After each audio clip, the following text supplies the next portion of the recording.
Binara niya si Bongo, mga kakabsat. Puntahan natin si Vad, mga kabsat. Binara niya si Bongo kahapon. Tungkol din doon sa pinaghatian na 142 billion. O sige. Vadcaster, pasok. Bongo. Ito to. Vad, in-expose ang katiwalaan ng 3 multi-million malasakit health center ni Bongo. Tragis. Anong kwan yan? Multi-million. Talking fried siopaw. Lightly crisp, meaty sarap. Your next Pakinggan natin to. Sa mga bagong pasok, huwag kalimutan mag-like and subscribe, mga kakabsat. Bilisan natin. Buenas tardes! In my earlier blog, I promised to you to show you a video of an expose made by a Zamboanga City Councilor. His name is Ray Bayugin, and like me, who also came from the media. It so happened that it was Ray Bayugin who exposed the one of the three malasakit health mega clinics of Senator Christopher Bongo that were left unfinished, and now instead of seeing doctors and nurses and poor patients there, you see goats and other animals roaming around. So that's part of possibly part of the 3 billion that ibig sabihin, Sir Bad, mga hayop na lang na nandun sa pinagawang health center. Nako pa, bakit naman ganon? Pinagyayabang nila, malasakit, agoy, malasakit pala sa mga hayop. Tragis, Jesnet, Aurelia, Endtime. Nako po, Joy Cabrera. Nako po, Wesley Mateo, Madam Lenny. Ito na, Bongo. At sinabi pa ni Kabsat Riban, dito sa Davao, konting ulan lang, bumabaha na sa Davao. Magka-traffic na ang daan. Kung malakas ang ulan, parang river na ang daan. At saka pumapasok na sa subdivision ang tubig, ulan. Bumaha dito ang 7-Eleven outlet. Agoy! Naspak! Senate President Chis Escudero has given Bongo from his 142 billion insertions in the 2025 budget as exposed by Politico.com. So now we are still waiting for a statement or reaction from Chis Escudero. But Senator or former Senate President Tito Soto already said that he is going to investigate the matter. So I hope please share this blog, please like this blog, so that this blog will appear in the inbox of the staff of Senator Tito Soto or even Senator Ping Lacson or Risa Ontiveros, that they will include this expose in their investigation. So tulad ng sinabi po natin kanina, lahat ng mga pera na sana nilalabas either in the pork barrel form, tulad si Bongo, on top of his pork barrel that Ping Lacson said could amount to 10 to 15 billion a year, pork barrel, kada senator and kada congressman. Over that, meron pa 3 billion as exposed by Politico.com. At in fact, parang inamin na nga ni Joel Villanueva sa reaction niya na inassure daw, hindi niya dininay na tumanggap siya ng 12 billion from the 142 billion insertion ni Chis Escudero. Kung naalala nyo, ito yun, kalalabasan nung sinasabi blank form sa budget ng 2024 budget. Ito na yun. Yung mga binibigay sa mga senator na blank form. Although kinonfirma na ni Senator Joel Villanueva, pero inassure naman niya na kahit hindi niya chinek ang mga project, inassure ng district engineer ng Department of Public Works and Highways na totoo naman daw yung mga project at napunta yung pera sa mga project na yun. Ongoing na daw ang construction ng mga project na yun. Pero ang problema dito, tulad ng sinasabi natin, may mga projects pinupunduhan lang na hindi naman tinatapos. Every year, tingnan nyo, yung Isabela Bridge ni President Duterte, nagsimula 500 billion, naging 108 billion. 2 years, binadgetan, pero sira-sira pa. So, ayon sa report natin earlier, minsan nagpupundo ng sila sa isang project kahit hindi ginagawa, hindi tinatapos, pondo lang. And itong project na ipapakita ko sa inyo, one of the 3 projects, ito alam ko ito mismo dahil nangyari ito sa Zamboanga City. Gumawa si Bongo ng project ng Malasakit Health Center sa Talon-Talon, Zamboanga City, East Coast. Manikaan, Barangay ko, Zamboanga City, East Coast. And Sangali, Zamboanga City, East Coast. Gumawa ng 3 mega health centers na tinapos lang ang building para mapapogi sa eleksyon niya. Kaya naging number 1 senator. Kaya pala puro pa pictorial lang sa mga ginapagawang health center. Ganun ba yon, Sir Bad? Kaya pala nagkalat yung mga pa-pictorial niya sa mga health center, ha? Agoy! Nako po, bongga! Ano na? Agoy! Senator siya. Tinapos lang ang building. Ito ang groundbreaking. O sino ba yan? Ako ba yan? Hindi ako yan. Bongo. Yan, sino ba yan? Si Bongo. Yan. Tinapos lang. Absat, shout out sa naiwang 696 sa almost 700 guys. So kanina 800 plus tayo. Baka naman, konti na lang, 292 na. Road to 300 likes sa mga hindi pa nagla-like dyan. Mga kakabsat, mahigit 500 sa inyo, hindi pa nagpaparamdam. Like po tayo, Mabsat. Huwag nyo nang ipagdamot. Wala namang bayad yan, Mabsat. No? Lambing lang yan, Mabsat. Like po tayo. Wala pong bayad yan. Pasok, Vad. Ang building, yan sa groundbreaking pa lang. Ha? Tinapos lang ang building. Parang itinapon na lang yung mga multi-million equipment doon. Ang building daw yan, mga 10 to 15 million eh. Oy, wow. And then yung equipment siguro, mga another 20 million or 10 million. Itinapon lang doon. Pagkatapos ngayon, hindi under operation ang hospital. In short, nakatenga. Meron mga MRI, meron pa nga pharmacy eh. Umaasa na sana yung mga kababayan ko, meron na parmasya. Buti na lang, sa Zamboanga City, meron na, sa Manikaan, barangay ko, at servicing other barangays, meron na yung Easy Drug Store, di Vlogcaster. At least, hindi na magta-travel ang mga kababaryo ko, 25 kilometers, masakit lang ang tiyan mo, magta-travel ka pa. Masakit lang ngipin po, magta-travel ka pa, 25 kilometers. At least, hindi man natuloy yung parmasya na ilagay doon sa hospital ni Bongo, at least may Easy Drug Store, may Vlogcaster, dyan sa East, first floor, East Zamboanga Business and Events Place. Nag-ads tuloy. Pero pasensya na kasi hindi ko matiis. So, yan, umasa kami. Uy, meron na tayong mga doktor, meron tayong mga nurses dito. Hindi na tayo pupunta 20. Mamamatay na lang tayo. Authority talaga. Sir Bad, baka yung isa yun sa mga ghost employees. Kaya imbis na hayop inandun, imbis na mga empleyado, yung mga hayop kasi friendly ghost na sila, anak ng kamote. Sige tuloy. Irarush pa tayo 25 kilometers from the city. Ang dami kong kaibigan kamag-anak namatay on the way sa traffic. Sabi ko, lalo na ako. Na-opera na ako sa puso. Anytime I can go. Baka bumara ulit. At least may hospital na. Wala. Nakatenga. Yun ang sinasabi natin. Kung sa'yo na-issuean ang project, kung sa'yo na-issuean ang million-million, trabaho mo yun. Kasi tingnan kung natapos ba yung project. Sa 3 project, ni isa hindi na bisita ni Bongo. Sa groundbreaking, wala siya. Pero picture niya all over. Sa blessing, opening ng building, wala rin siya. Kasi kumita na eh. Nagamit na yung mga poster niya na pogi points na sa tao. Hindi lang man pumunta ni isa yan. Talon-Talon, Manikaan, barangay ko, Sangali. Ni isa. Responsibilidad niya yan. Sabihin natin 300 yan. Galing sa pork barrel niya, 10 to 15 billion or galing sa insertion ni Cheese Escudero. Na 3 billion. As we reported earlier. Responsibilidad niya yan. Hindi niya pera yan. Pera natin yan. Dapat ini-inspect niya yan. Tinitingnan niya kung natapos ba o hindi. In fact, pinulitika pa nga yung mga local government official eh. Dahil sabi sila daw ang hindi tinapos nito. Hindi ito problema ng local government. Kung ang author ng proyekto ang nakapangalan kay Bongo ang proyekto, mukha ni Bongo plastered all over, siya ang may responsibilidad to make it sure na ang pera, kahit 5 piso na na-issuean sa kanya, mapupunta sa tama.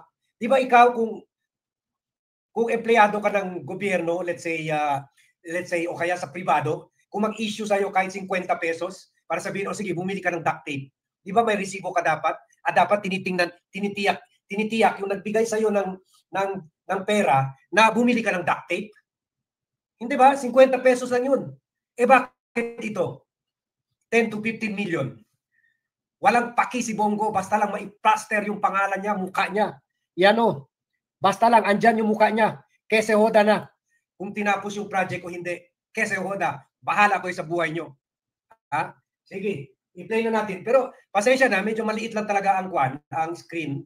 Ewan ko, kasi na-reshoot ata or something. Maliit lang talaga yung screen. Pero i-play ko na lang, at hindi ko rin ma-play dito dahil mas maliit. Malayo sa Sony camera ko. Pwede rin siguro i-focus ko na lang yung camera ko doon. No? Hindi nyo na lang ako makita yung camera na lang. Ha? Sandali. Subukan natin. Ha? Doon na lang natin i-focus yung kwan. No? Pwede rin. Yung, and then mag-voice over na lang ako. No? Sige, subukan natin. Kasi dito sana, pero baka malayo. I would highly recommend monday.com because it can stream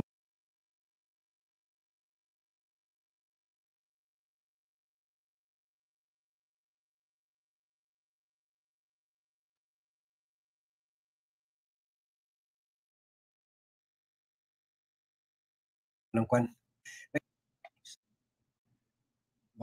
Kaya, andali. Yan o, maliit lang talaga. Dito na lang sa kwan ko, dito. Nag-protect talaga ako. Matuto ng gano'n. O yan, nasa labas siya ng kwan, si Ray Bayugin, nasa labas siya ng sinasabing mega clinic ni Bongo. Malasakit center, masakit. Masakit tingnan yung pera natin inuubos sa wala. Masakit. Okay, accordingly, no hay agua, no hay luz. Walang tubig, walang kuryente.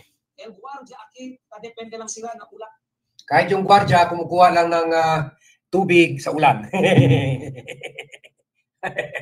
Ibang klase ka, Bongo, Ibang klase ka rin, Dali. Ayusin natin. Sige lang, sakripisyo lang para sa bayan. Para sa taxes natin. This is where your taxes are going. This is, share this. Ako, nagsasakripisyo na ako. Hirap na hirap ako maghawak dito ngayon. Kayo, you do your own sacrifice. Share, like. Agua. Okay, manunggar, dito na prodes, So, este yung mga tangke. Accordingly, este mga gamit, pwede yung mga trace are. Yung mga tangke, nandiyan rin sa labas, nakatingga lang. Este estaba na Peregrino, Esatelo, Hospital, Paragas, Peregrino Hospital, under Kiniput, kay under repair again. Okay, so yung mga kwan recycled sa isang ospital pa rin ni Bongo. Yung mga kwan, yung mga tangke.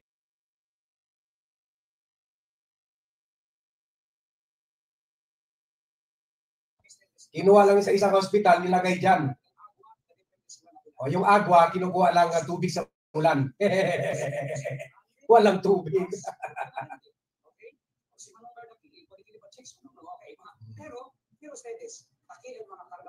Yun.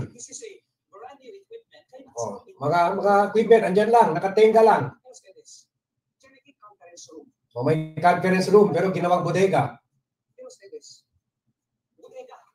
Bodega. Bodega na ang conference room.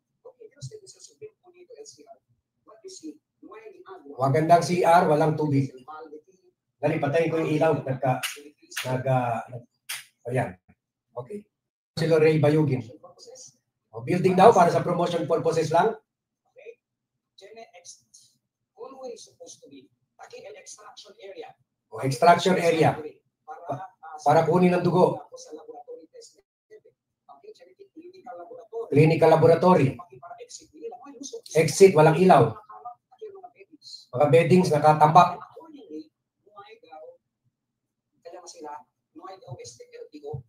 Kasi wala pa raw ginawa, pero walang permit to operate. Kaya hindi ma-operate.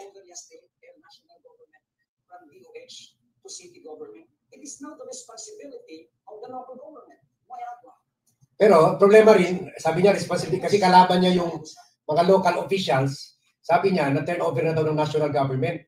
paano ma-operate yung local government kung wala pang permit to operate? Kaya nakatenga. Habang nabubulog, nasisira yung mga multi-million equipment galing sa taxes natin. Bongo, hindi na ito malasakit ha. Masakit na ito ha, masakit panoorin ito. Dapat imbestigahan, imbitahin itong kaibigan ko si Ray Bayugin. Na councilor, nanalo sa councilor. Dahil dito sa expose. Kagaya ko rin yan, local media rin yan. Pero siya, manager siya ng ano ba to? E-media. One of the most successful media companies in Zamboanga City sa online. E-media. Extraction area. Puro, parang bodega, ginawang buong bodega eh. Hallway. Basura, hallway na basura. Supply storage room.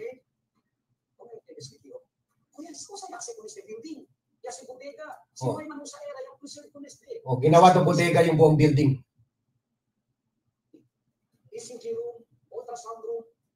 ECG room, ultrasound room. Nakatambak lang yung mga ultrasound, ECG. Nandun lang yung mga machine, nakatenga. Habang namamatay yung mga kababayan ko doon. Made in China. Ayan, medyo mas klaro. Yun, nakatenga lang. Nakabox lahat. Baka may nagnanakaw na dyan. Manong guard, bantayin nyo. Walang ilaw.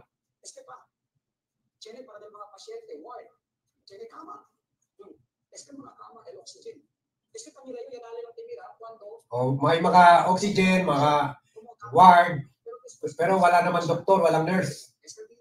Parang props lang. Para lang ma-elect si Bongo, number 1 senator. Masakit ang pera natin. Masakit isipin, wala nangyari sa pera natin. Yung birthing center para sana panganganak. Pero ang loob ay ang loob wala, nakatenga. Diyan umihiga yung nanganganak pero walang nanganganak, walang nurse, walang nothing. Yung mga roof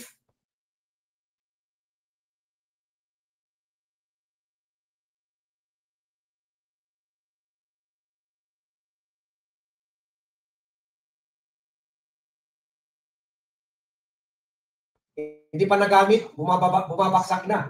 Sino kumita dyan? Laki siguro ng tongpats dyan, kaya hindi pinaganda ng kontraktor yung trabaho. Bongo, paano na yan? Sabi niya, ang dami ng publicity nakuha ni Bongo. Pero hindi naman pala nagagamit ng tao. Pero yung labas, buhay na buhay yung mga picture ni Bongo. Walang tubig. May cellophane pa yung outlet pero walang kuryente. Sorry naman, nakamute pala ako. Grabe. Walang tubig. May mga cobwebs na. Dahil walang nakatenga.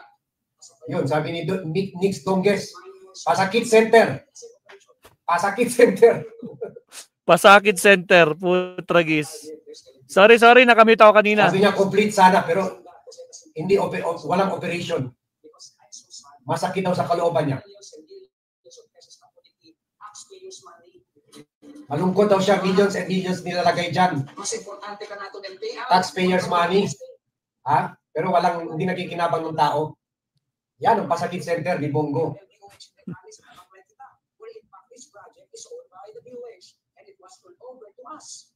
Ang project ay owned by DOH sa kwan ni Bongo, sa budget ni Bongo. Nagulat siya, bigla na-close yung pintuan, baka meron daw nuno. May bulto ba? May pharmacy. Walang laman. Kaya pumunta na lang kayo sa East Zamboanga Pharmacy ni Blockcaster.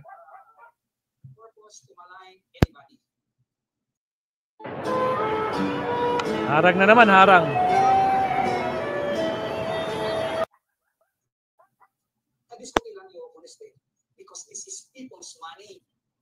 suggested the tricycle driver. So, wala naman daw siya balak para i-malign kahit sino. Kaya lang daw, people's money yan. Pera yan tricycle driver, pera yan ng manggagawa, pera yan ng mga jeepney driver, pera yan ng nurse, pera yan ng doktor, pera yan ng mga OFW yung dadala ng pera dito. Yan. Yan. Remember, thank you. My good friend, si Councilor Ray Bayugin. And thank you, Ray. Meron nag-party yung staff niya, yung isang official niya. Diyan nila ginawa sa East Zamboanga Business and Events Place sa second floor yung aircon. And then yung nag-victory party sila, doon nila ginawa sa Destino VIP Lounge na nandun rin sa fourth floor ng Easy Place, but owned by my cousin si Apple Royo. Ang galing-galing yan. At saka si Riz, ang asawa niya, maganda na, magaling rin sa negosyo. Yan. At nanay ni Riz na mother-in-law ni Apple ay subscriber rin natin. Hello po, Mami. Kumusta po kayo dyan sa Cebu? Sa Cebu sila. So thank you, Councilor Ray Bayugin. Sana tawagin ka ni Tito Soto. Sana i-share nyo ito. I-share nyo ito. Dapat malaman ito ni Tito Soto. At para doon mismo mag-testify at ipakita ni Ray Bayugin ulit yung video niya. Yung video niya. Ito si Eden Watton, taga Zamboanga. Sabi niya, tama ka, Eden, napapansin ko yun. Sabi niya, sa airport, meron rin malasakit center. Walang laman ng building. Yes, I remember. So dahil ngayon hinintay pa mapuno yung building. Let me shout out. Ng bagay na yun, napakaliit na nga na Zamboanga City Airport, walang nagagawa, nakatenga. Thank you very much, Eden Watton. Oh, agree ako sa iyo diyan, Sir Bad. Kasi na-con ko diyan kayo may naglanding noon sa Zamboanga Airport. Napansin ko maliit pero maganda. Maganda ang Zamboanga, no? Napakaliit lang na iniikutan namin. Tapos yung mga food diyan, yung mga street foods nila diyan kapag gabi, doon sa may park nila malapit sa dagat, parang mga Saba foods, o kaya yung mga ibang mga foods sa ibang bansa, mga street foods na style ganun. For that reminder, yes, nadadaanan ko yun. At nasasabi ko sarili ko, sayang ang pera ng gobyerno. Ganun rin, ginawa yung building. I think, Eden, mga 5 years na yan. Yes, mga 5 years na yan. Nakatenga. Pag ibaba nyo sa Zamboanga, makita nyo kaagad, Malasakit Center, ang ganda, naka-glass yung building. Walang tao, walang laman sa loob. Walang laman. And yet, ginawa natin number 1 senator. My goodness. Sablay. What kind of people are we? Thank you, Eden. Siguro pagbalik ko sa Zamboanga, pipicturean ko rin yun. Ako mismo gagawa ng video doon. Grabe. Wasted people's money. Oh. But I also blame the Marcos administration. Panahon nyo na ito nangyayari. Mr. President, what are you doing about it? Kaso si Bongo yan eh. Pinoy lang ba ang kaya magpakulong ng mga government officials? Gloria Macapagal Arroyo, tinanggal si Corona, tinanggal si Mercy Gutierrez, impeachment. Nakulong si Jinggoy, nakulong si Enrile, nakulong si Revilla, Janet Lim Napoles. Sino palang napakulong ni President Marcos? Wala. Daniel Ignacio, meron naman. Enjoy yung 1.8 billion niya. Meron. Di ba sabi nila, pinakulong niya si Digong, pinakulong si Alice Guo, pinakulong mga mayor rin Mayor Alice Guo, pinakulong si President Digong, pinakulong si Congressman Tebes. Ikaw naman, Sir Bad, huwag naman ganon. Marami nang napakulong. Si Pangulong Bongbong Marcos, kinidnap pa nga daw Potragis na mga to. Madami-dami na, di ba? At dadami pa yan, di ba? Nako po, madadagdagan pa. Nandyan si Bato, nandyan si Sara, nandyan si Bongo. Sama-sama na sila lahat doon. Isama mo na yung mga ibang PNP chief na kasagwat dyan sa ICC. Nakapaw! Sige, tuloy. Malapit na matapos, guys. Si Vic Rodriguez, nasabi nilaro yung 20 billion na rice smuggling. Twice. Nangyari yun. Una, 100 billion. And then 200 billion in-expose pa ni Risa Ontiveros. Sino nakulong doon, President Marcos? Hindi nyo pwede makulong dahil kaibigan nyo? Ang smuggler daw, yung kapatid ni First Lady Lisa Araneta Marcos, si Martin Araneta. Sayang pera natin. So, yan ang sinasabi ko. Ang dami pa rin sinasabi, ba't hindi yan i-allow ni Marcos? Sabi na sa mga comments, hindi yan i-allow. Ito, ano to? Ano to? Si Ano yung Bongo yun. malasakit center sa airport? Si Bongo yan. Hindi yan nangyari sa Duterte administration, nangyari yan sa Marcos administration. Bakit hindi kasuhan si Bongo? Bakit hindi kasuhan yung contractor? Bakit hindi kasuhan yung DOH? Ha? Kaya ito si Nine, nagalit na siya. Sabi niya, sige Bat, tuloy-tuloy mo yung mga exclusive investigative report na ikaw lang nagagawa. Ha? Pati si Tracy Cue, nagpadala na rin ng suporta sa VAT channel. Sabi niya, what a waste of our monies, Tito VAT. Tama. Ha? And also si Nine, nakakapanglumo to. Pera natin. And then itatax na naman 20% sa mga interest natin sa bangko. Kakaunti na lang nga Pinoy ang naglalagay ng pera sa bangko, itatax pa ni President Marcos. In effect na yan, in effect na yan. Ibig sabihin, ang liit na nga ng interest mo, itatax pa ng gobyerno ng 20%, parang wala ka na rin interest. Bakit mo pa ilalagay sa bangko?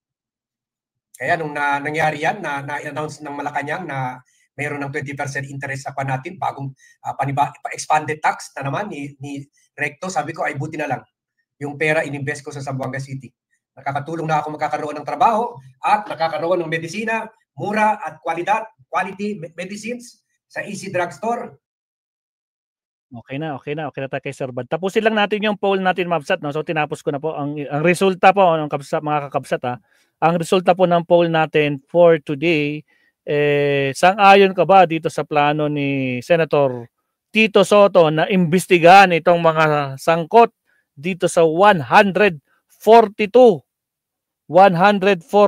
billion mga kakabsat? Ang sabi, dapat lang para magkabukingan na. 95% ang naniniwala, Mabsat, na dapat imbestigahan na yan. Hindi, kasi bobo kaming DDS, 4%. May mga bobo talaga. Maraming salamat sa 345 votes, Mabsat. Ngayon naman, Mabsat, na bago tayo mag-end, Mabsat, shoutout sa naiwan. Again, huwag kalimutan mag-like and subscribe. Paabutin naman ng 400 yung like natin, mga kakabsat. Like naman po tayo. Baka nakalimutan yung mag-like, Mabsat. Paabutin nyo ng 400. Huwag nyo na ipagdamot, Mabsat, no? So, break muna tayo. Pero guys, request nga guys, lipat kayo dito sa aking premiere. Ngayon na, nagpi-premiere na tayo ngayon. Yan, ito yung tungkol kay Baste, kung paano siya naging bobo dito. Ayan, isi-send ko dito sa baba. Ayan, oh. Ayan. O, yan guys. Yan na po yung link. Lipat po tayo dyan, Mabsat. Dyan tayo mag-usap. Kuwan lang po yan, 10 minutes. Nag-uumpisa na siya ngayon. Nag-uumpisa na. So, maraming salamat, Mabsat. Lipat po kayo sa kabila. Lipat sa kabila, Mabsat. Ngayon na, lipat na. Salamat. Thank you very much, Ma'am Elican. Sa lahat po ng mga moderators, maraming salamat. Good afternoon. Kita-kits tayo doon sa kabila. Sa kabila. Ngayon na. Lipat na kayo, guys. Maraming salamat. Lipat po, lipat. Thank you. Alright. Lipat po,